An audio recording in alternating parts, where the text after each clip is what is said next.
I suppose GCC countries are breathing a slight sigh of relief. 3 weeks of advances for the oil industry. I suppose it makes the fiscal equation more sustainable, doesn't it? Going forward, and if oil prices continue to rise, where the oil price is today is still below the break-even price point for all of these Gulf economies. However, the impact you're seeing, the rapid respite on equity markets, the rally since the beginning of the year in Egypt and Saudi Arabia to the tune of 10% on the equity markets, has to do with the optimism that comes with even the slightest of increases in oil prices. However, the average break-even oil price for those economies is around $90 a barrel.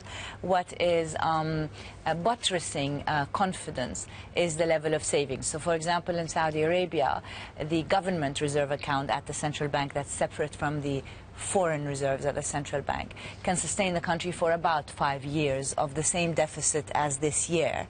So that is what buttresses confidence in those economies. However, oil price at or around 55 is not going to do it in terms of their break-even prices today. Just looking from a market perspective, I mean, the Middle East continuing to cut their price in terms of where they sell their oil to Asia and beyond.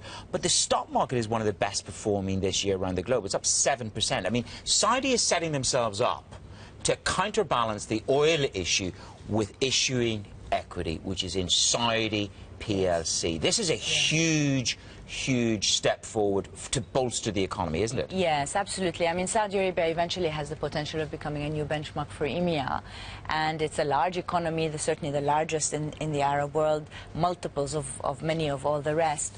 And the diversification drive in Saudi Arabia is what is motivating the opening up of the Tadawul further.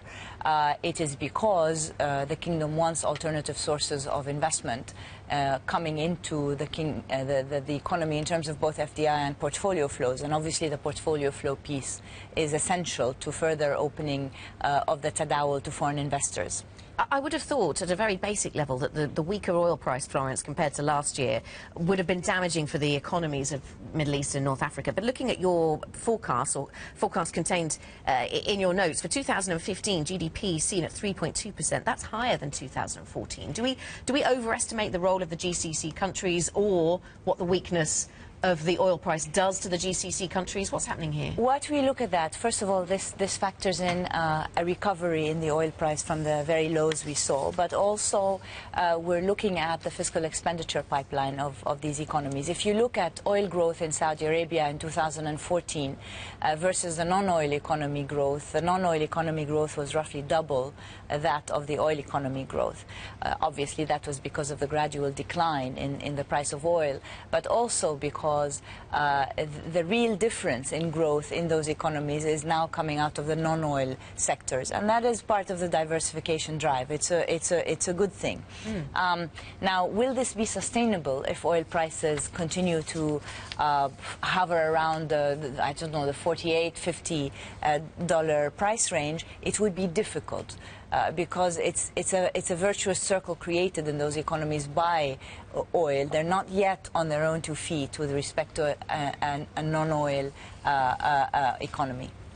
Saudi Arabia has a new king, of course, Florence, and many thought that the arrangements for the succession, they're calling it the succession question, had been resolved when he died. But now there are some doubts. What's going on with the succession question? I don't think there are doubts. I think there are questions as to how rapidly the third generation of Al Sauds will genuinely take the reins in the country.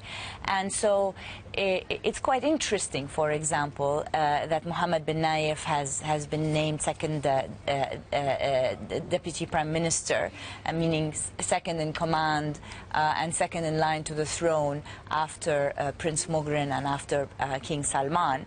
Now, this says two things. In the short term, it says no major change, and this includes, for example, the non-changed portfolio and oil policy when the cabinet reshuffle took place. But in the long term, it implies there could be quite a lot of change because you now have a new generation of Al Sauds coming to the throne.